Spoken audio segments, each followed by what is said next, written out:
up, everybody? How you doing? Welcome to my channel. This is You Too Can Be Great. I just woke up and I'm gonna do the Real Housewives of Potomac review, season 6, episode 10, Goddess of War. And I'm gonna watch Salt Lake City and try to do that one because you know season 2 already started for Salt Lake City, and last season ended in a bang. So, and anything right now is better than Atlanta's bullshit that they're giving us with the whole stripper gate, snake gate, whatever shit that's going on about that. Now, we start off with last week's episode where Candiace left off. Candiace and Ashley were arguing at a table at Robyn's little birthday food little gathering thing, and it ended up with the wide body argument, right? Because Candiace told Ashley that she brought her wide body, big ass forehead attitude to the damn retreat that they were at, or they had joined themselves, started drama, and then took her little damn breast milk and left. Now Ashley decides to deflect by now bringing up that Candiace calling her wide-bodied is a form of body shaming. Now, is she wrong? No. At the same time, if I'm fighting with somebody and Candiace clearly don't like Ashley, it's evident. She does not like Ashley. Ashley took what she perceived to be Monique's side when Monique whooped her ass last season. So she is not going to say anything good to Ashley. She has no fucks to give to Ashley. So she gonna dig and try to get her where it hurts so she can feel the same hurt that she felt when she felt like Ashley's ass, abandoned her. She's going to do it. So Ashley says, so you want to body shame me and talk about me and talk about my body? Candiace ass is like, I've always talked about your body. I've always talked about your damn forehead that you've been walking around with. And Ashley decides to say, first you say that you respect me as a mom, but now you want to da-da-da-da-da. So Candiace now starts backpedaling because she doesn't want people to think that if Candiace was talking about having a kid, not 2 seasons ago, Candiace was talking about how Chris and her got their new house and they may be considering building a family and making their family bigger. But if you're now wanting to do that and you want the support for the group, you're now going after the woman who has 2 kids in the group recently and calling her wide body. So Candiace decides to backtrack on some of the disrespectful shit she was saying because she caught herself. But do I feel like that bitch is sorry? No, she ain't sorry. She just wanted to make sure that she actually understood, I'm going to insult you because I'm insulting you, not because I want you to, I have anything against you as a mom. I just don't like you. And the way that Candiace runs her mouth, if somebody else pops her in it, she's gonna cry because she cries on cue. Then we have Mia now decided to let them know that she wants to invite them to a goddess lunch and that she wants to include Wendy and Karen in this goddess lunch because she wants to have them mend things because she feels like everything that they're arguing about is due to miscommunication. And she now relays the message that Karen wanted her to relay to Gizelle in the first place, indicating that she expects, even if Gizelle sends her a text message with no neck stating that she is sorry for using the word death in that conversation when she said something like, Ray will be dead before this happened to me or before I lose my looks and all that nonsense. So as she's saying that, then Gizelle decides to fix her mouth and say, bitch, you basically go back to her and tell her that she and Ray will be dead before she gets a fucking apology from me. So I'm sitting there like, girl, you just, I don't know. Gizelle has, what's the word I'm looking for? Where you want to talk about other people, but when they talk about you, you get so embarrassed that you now want an apology from everybody. That apology don't mean shit. We, the fans, saw what happened, and your ass was red for filth last reunion. Don't matter what apologies you get, child. We know that you look stupid and you were literally egg-faced in the reunion when you found out what Jamal's ass was doing, which I'm gonna bring up at the end of this review because she talked about it again and she a damn lie. Now we get to Gizelle's fake conversation with her kids about finding a good man. This is what irks me about Gizelle. She has 3 daughters and she chose to go back to their father knowing that he had years of infidelity even after her own children told her that, no, we don't think daddy's good for you. We love our father, but he has not been a good husband to you and we don't want you with him. Now, you have set multiple bad examples. They're not children anymore. You went back to this man ignoring their pleas, and now you're sitting there talking to them about wanting them to find a good man where they're on equal footing financially and emotionally. And the girls are listening, but her oldest is always like, I'm just listening because she don't want to speak her mind. If she spoke her mind, she'll basically tell her mom the truth. You did not set a good example for us, and basically you're full of shit. I don't think that Gizelle, I don't know, as a parent, you're supposed to give your children advice no matter what. And I know she loves her kids. I can't say Gizelle doesn't love her kids. She definitely loves her kids. But to have this scene in here, when we have all seen your behavior and how you acted, even when your own damn father said that he don't want your ass with Jamal. Gizelle came and made this comment that her father was basically senile. She went after everybody, and now she looks like a fucking fool. Now you sitting up here giving your children advice, and they ask her, well, would you want to get married one day when we go off to college because we don't want you to be alone? Gizelle says, no, I don't want to get married because I don't want to financially answer to a man. And so I don't want to do that. And then she now plugs in this stupidity thing where she says, well, Jamal and I will always remain friends. Gizelle, you're full of shit. Jamal and you will never be friends. You were married. You were his wife. He betrayed your trust and betrayed you on a level that is just despicable. He had 3 girls with you and then several other children with several other extramarital relationships he was having. And then you gave him a second chance for him to make you look stupid again. If you're sitting up here saying that y'all are friends for the fact that you have kids, that's bullshit, because you can co-parent without being friends with the person who keeps betraying your ass.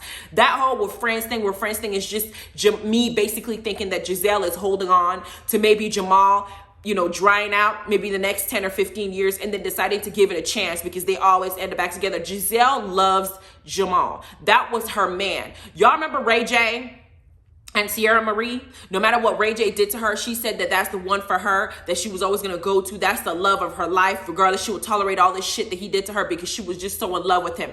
I think that Jamal was Gizelle's it for her. And the fact that he keeps breaking her heart and she keeps trying to put on this brave face that she ain't hurt puts it out there. But I would be damned if I look at any of my exes, especially when I got kids with you, I married you, cheat on me, and say we're friends. We're not friends. We have children. We have to co-parent. I will give you mutual respect because I want my children to have a healthy relationship with you. But we are not friends. We're not going to be sitting up there kikiing over the phone. What the fuck? Anything out your mouth will not be trustworthy in my ears. So I don't know what kind of fake shit Gizelle is saying, or maybe she's trying to put on a front for the TV. But bitch, we already know you were injured. It would be different if Gizelle was transparent with the viewers and says, you know what? He hurt my feelings. You broke my heart. That motherfucker was crazy. He really tried me after I gave him a second chance. I would have more sympathy for her. But this whole facade that she puts on makes me not feel sorry for her at all. Then we have Candiace and Chris's midlife crisis segment come up.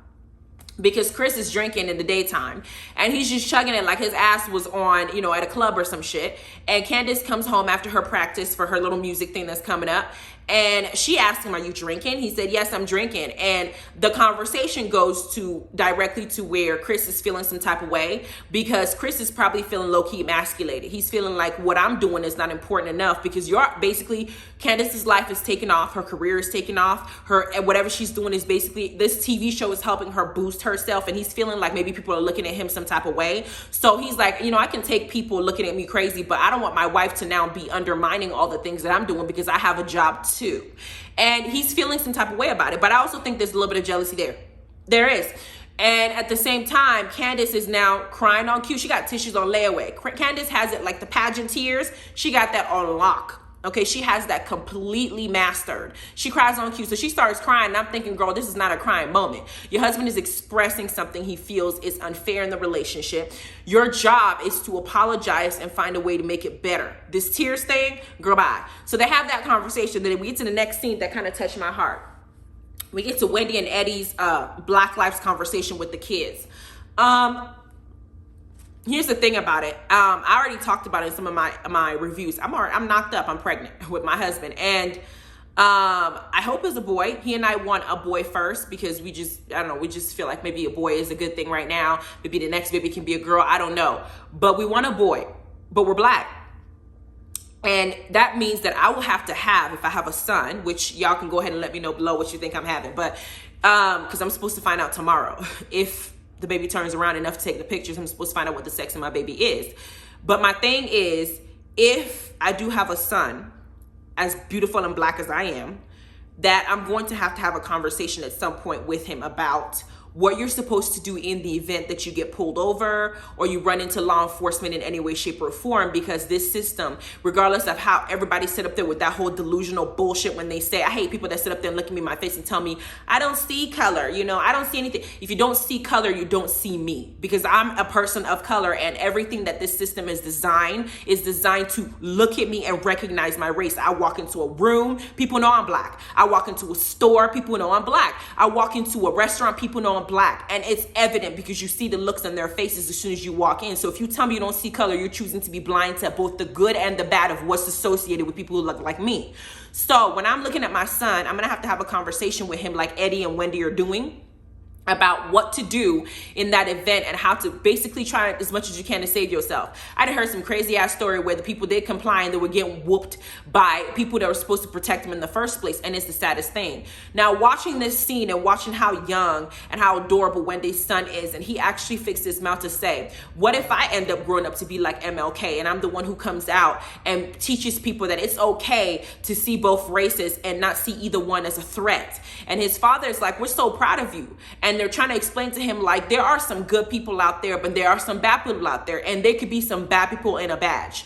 This is what the confusion is with a lot of people, even kids and adults. Everybody thinks that because you have a badge, or because you're in the military, or because you're a priest, or because you're the Pope, or because you're some governor or something, that you are somebody who's holier than thou, and that you're without fault. And that's usually the biggest lie, because I have read about law enforcement officers, priests, the Pope himself, former popes, and all that kind of stuff. I've read about all these crazy ass stuff that they have done that are just horrible.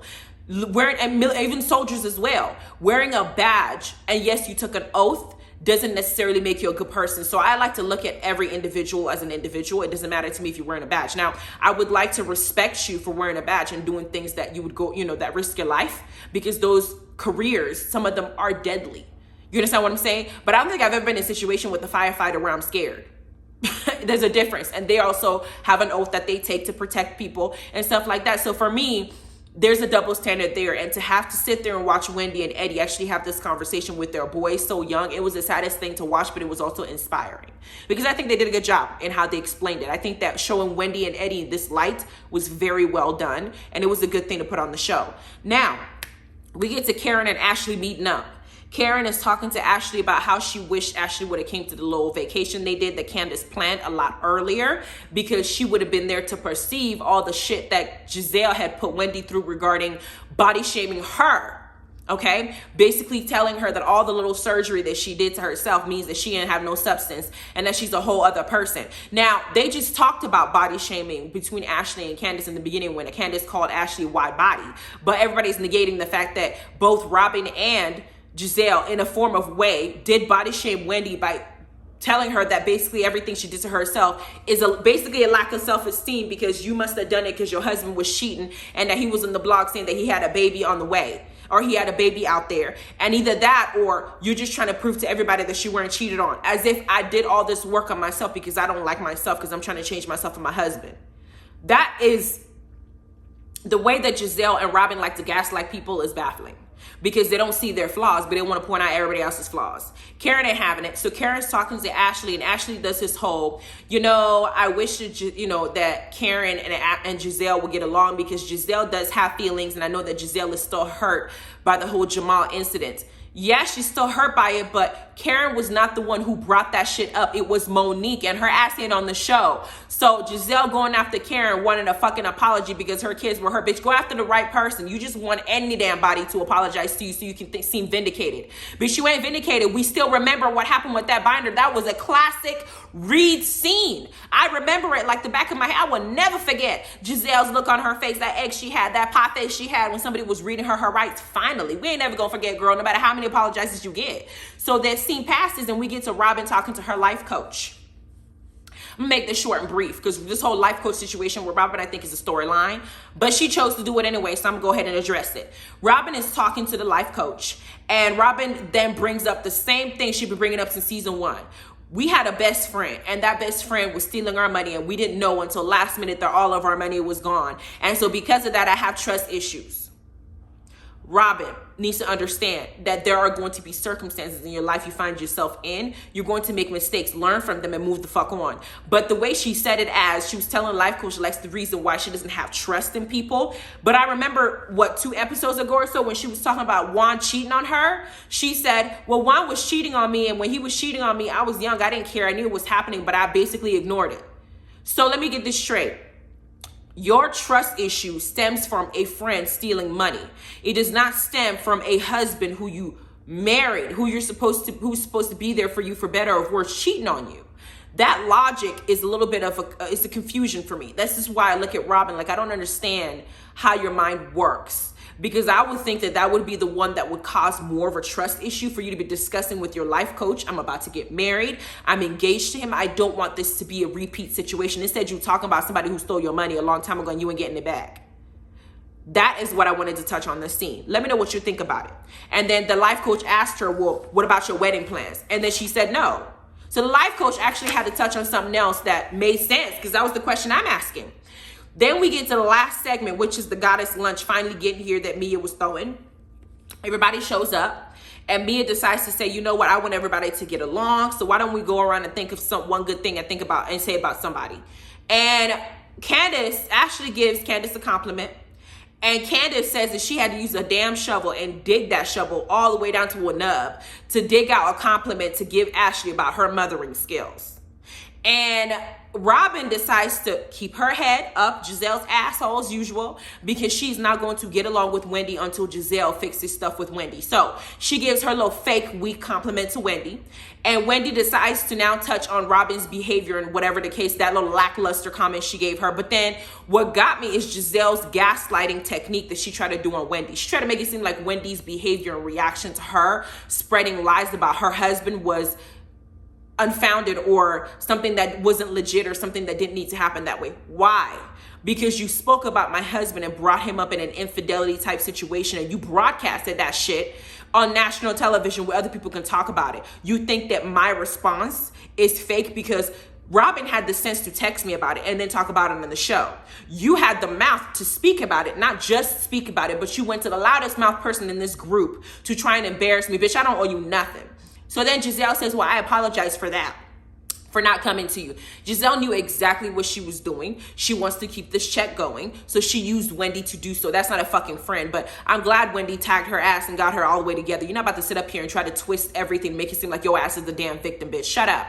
Then they get to the segment with Karen and Gizelle. And like I said, Gizelle is taking out her anger out on Karen that she has for Monique. But in the midst of the conversation, Gizelle tells us a big ass lie.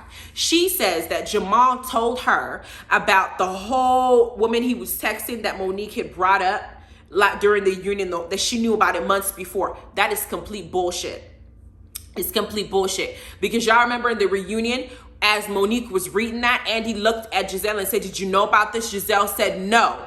And Gizelle said, I don't care about what's in her binder. I don't know what's in it. And Monique said, I have his number. I can read it to you. Monique read his number out loud, and Andy looked at Gizelle and said, is that your number? Gizelle, is that Jamal's number? She said, yes.